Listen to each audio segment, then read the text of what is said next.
প্রিয় দর্শক, বুধবার গভীর রাত অথবা টেকনিক্যালি স্পিকিং বৃহস্পতিবার দিনের প্রথম প্রহর ৩:০৫ থাইল্যান্ডগামী একটি বিমানে করে বাংলাদেশ ছাড়লেন সাবেক রাষ্ট্রপতি আব্দুল হামিদ। এইটি এখন বাসি খবর। সেই রাত ৩টার পর থেকেই কিন্তু সমস্ত গণমাধ্যম, প্রিন্ট মিডিয়া, ইলেকট্রনিক মিডিয়া, সামাজিক গণমাধ্যম, সামাজিক যোগাযোগ মাধ্যম, সব মাধ্যমে এইটি খবর, এইটি আলোচনা। রাষ্ট্রপতি আব্দুল হামিদের কারো কারো ভাষায় পালিয়ে যাওয়া, পলায়ন, কারো কারো ভাষায় দেশ ছেড়ে যাওয়া, এই আলোচনার বিষয়। আর সরগরম সব মহল এই আলোচনায়। নানা প্রশ্নের উদয় হয়েছে। কি করে হঠাৎ করে রাষ্ট্রপতি আব্দুল হামিদ এইভাবে দেশ ছেড়ে চলে গেলেন? কেনই বা চলে গেলেন? কেন যেতে হলো? কে তাকে যেতে দিল? এই প্রশ্নগুলো সামনে এসেছে। তো প্রিয় দর্শক, আব্দুল হামিদকে পরিচয় করিয়ে দেবার মতো কিছু নেই। 2013 থেকে 23 টানা 10 বছর হাসিনার, পতিত শেখ হাসিনার 2 টার্ম তিনি রাষ্ট্রপতির আসনটি অলংকৃত করেছিলেন। এর আগে তিনি ছিলেন সংসদ সদস্য এবং সংসদের স্পিকার। তো এই পরিচয়গুলো আব্দুল হামিদের আছে। আর বেসিক্যালি তিনি একজন আইনজীবীও বটে। তো রাষ্ট্রপতি হিসাবে তিনি বিভিন্ন সময় রাষ্ট্রপতির কাজ যতটা না করেছেন, তার চাইতে বেশি করেছেন একজন কমেডিয়ানের কাজ।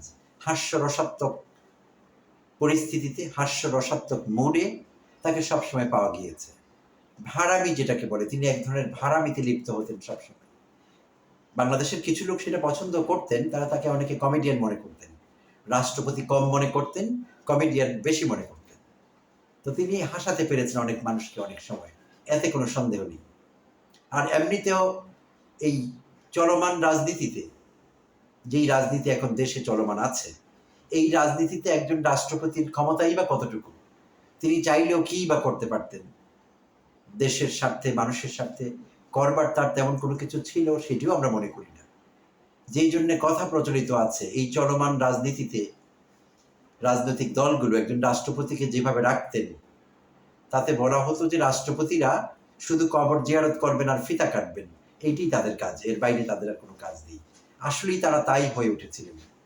তো আব্দুল হামিদও ব্যতিক্রম না, আর তার কাছে আমাদের তেমন প্রত্যাশাও ছিল না। তো তিনি যদি কিছু না করতেন তাতেও আমাদের আপত্তি ছিল না, কিন্তু তিনি অনেক আপত্তিকর কাজ করেছেন, তাতে আমাদের আপত্তি কিন্তু আছে।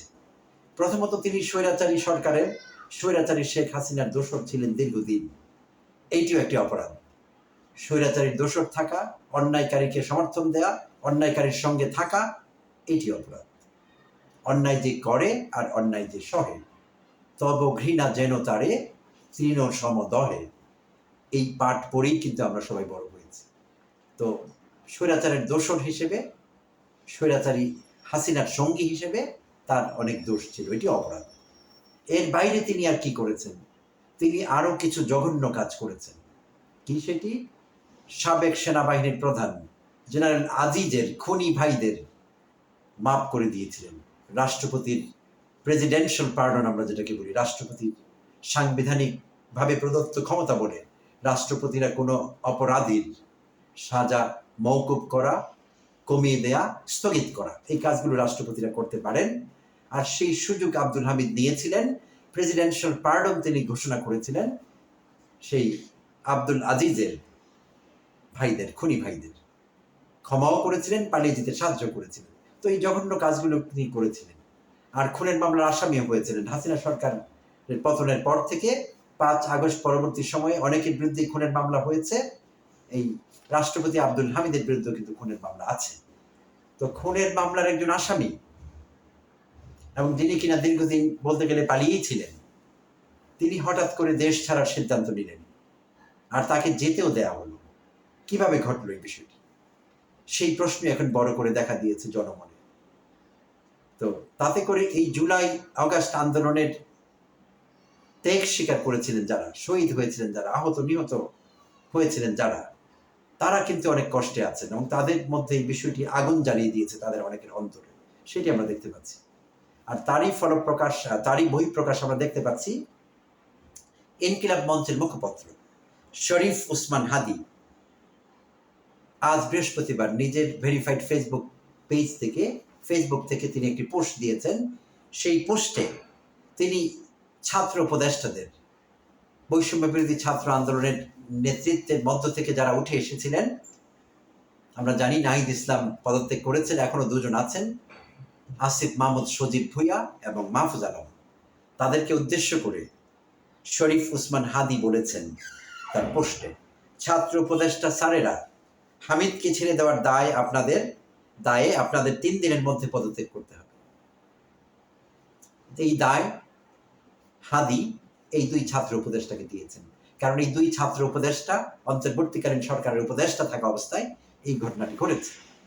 তো এর দায় তারা এড়াতে পারেন না, তাই হাদি তার ফেসবুক পোস্ট থেকে এরকম আহ্বান জানিয়েছেন বা হুমকি দিয়েছেন বলা যেতে পারে। জাতীয় নাগরিক পার্টির বা এনসিপির যুগ্ম আহ্বায়ক তাজনুবা জাবিনও আজ বৃহস্পতিবার নিজের ভেরিফাইড ফেসবুক থেকে তার আইডি থেকে তিনিও একটি পোস্ট দিয়েছেন। আর সেই পোস্টে তিনি সরাসরি মাহফুজ আলম এবং আসিফ মাহমুদ সজীব ভুঁইয়াকে এই সরকার থেকে পদত্যাগ করবার আহ্বান জানিয়েছেন। তিনি বলেছেন, সরে দাঁড়ানোর আহ্বান জানিয়েছি, কারণ এই 2 উপদেষ্টা যেই সরকারের অংশ, তারা আর অভ্যুত্থানপন্থী নন। অন্তর্বর্তীকালীন সরকারকে অভ্যুত্থানপন্থী নন বলে তিনি দাবি করেছেন তাজনুবা, এবং এই অন্তর্বর্তীকালীন সরকার থেকে এই 2 উপদেষ্টার বেরিয়ে আসবার জন্য আহ্বান জানিয়েছে। শুধু তাই না, আজ গণ অধিকার পরিষদের অঙ্গ সংগঠন যুব অধিকার পরিষদ, তারা আজ সচিবালয়, তারা স্বরাষ্ট্র মন্ত্রণালয় ঘেরাও করেছিলেন স্বরাষ্ট্র উপদেষ্টা লেফটেন্যান্ট জেনারেল অবসরপ্রাপ্ত জাহাঙ্গীর আলম চৌধুরীর পদত্যাগ দাবি করে, এবং তারা 48 ঘন্টার সময় বেঁধে দিয়েছে, এবং তারা এই মর্মে একটি স্মারকলিপি দিয়েছেন স্বরাষ্ট্র মন্ত্রণালয়ের অতিরিক্ত সচিবকে, এবং সেখানে সে আলটিমেটামের কথা উল্লেখ ছিল 48 ঘন্টার মধ্যে স্বরাষ্ট্র উপদেষ্টাকে পদত্যাগ করতে হবে। তাকে হয় পালিয়ে যাওয়া রাষ্ট্রপতিকে ফিরিয়ে আনতে হবে, কে এই কাজ করেছে সে কথা বলতে হবে সুস্পষ্টভাবে, কারা কারা দায়ী এই জন্যে, কারা আব্দুল হামিদকে পালিয়ে যেতে সাহায্য করলো, এইসব বিষয়ে জবাবদিহি করতে হবে, এবং তাকে ফিরিয়ে আনতে হবে, না হলে 48 ঘন্টার মধ্যে তাকে পদত্যাগ করতে হবে।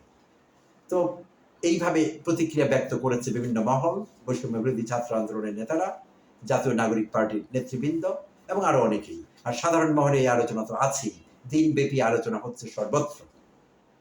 তো এই যখন অবস্থা, তখন এই প্রশ্নের উত্তর পাওয়া কিন্তু আমাদের জরুরি। এই দেশের মানুষের এই প্রশ্নের উত্তরটি জানা দরকার।